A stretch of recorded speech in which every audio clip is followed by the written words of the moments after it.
First packaging ka nga aton nga dried daing tilapia.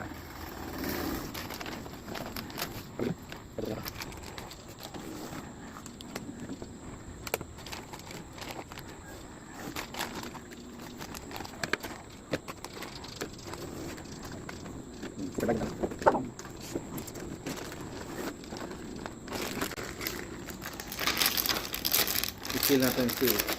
Mamaya mag-seal ah. Malaki yung pag-seal. Okay. Isilod mo dyan. Isilod dyan. Dapat ang plain, ang ano niya, ang pino, mamaya ang isilod mo dyan sa may pin. Sa pino. Yun. Yan. Yun lang, isilod mo lang. Yan. Tapos, i-close mo dyan. Tapos dyan. Isilod mo.